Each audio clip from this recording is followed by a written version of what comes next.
إذا تعبانة ومالك قدرانة تطبخي بهالشوب ما إلك غير التبولة التركية أو التبولة الأرمنية. أطيب أكلة كتير طيبة، بس نصيحة الحوامل ما يتابعوا الفيديو أو يقوموا على السريع يساووه. أول شي رح أنقع كاسة برغل ناعم، البرغل المستخدمة نفسه للتبولة السورية أو للكبة.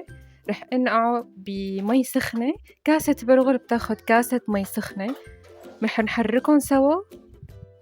وبعدها منغطي الزبدية لحتى تتفتح معي حبة البرغل. وهلأ رح نجهز الصوص على جنب. منجيب مقلاية منحط عليها تقريبا ربع كوب زيت زيتون وبصلة مفرومة ناعمة. رح قلبها لحد ما تدبل عندي البصلة، وبعدها بضيف معلقة صغيرة دبس بندورة ومعلقة صغيرة دبس فليفلة ومنحركهم كتير منيح. بس يتجانسوا بنطفي عليهم النار بنستناهم ليبردوا. وهون البرغل بعد نص ساعة تفتحت الحبة عندي وصار جاهز. هلا بقى منضيف الخضرة، فيك تضيفي أي شي بدك إياه بس متعارف عليه.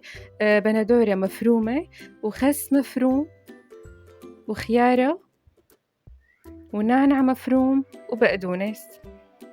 وهلأ منحركهم مع بعض،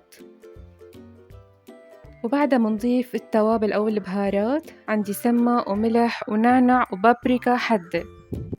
وهلأ منضيف فوقن الصوص اللي عملناه على جنب وبرد. وآخر شي منحركن كلن مع بعض. طبعا ما بيمشي الحال بالمعلقة، هلأ بالإيد بدكن تحركون.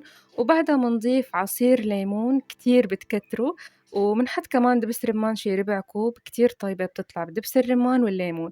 وهيك صارت عندي جاهزة. عن جد كتير طيبة، وخاصة بهالشوبات، وبتشبع على فكرة يعني مو مثل التبولة نحن تبعنا السورية.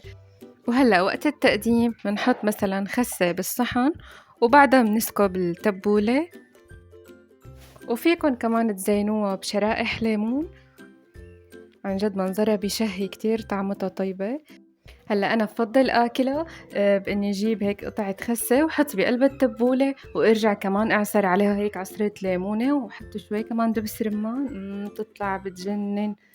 جربوها وادعولي عن جد. إذا عجبكم الفيديو لا تنسوا تدعموه بلايك، وشكرا كتير لمتابعتكم. لا تنسوا تشتركوا بالقناة وتفعلوا زر الجرس ليصلكم كل شي جديد. يلا باي.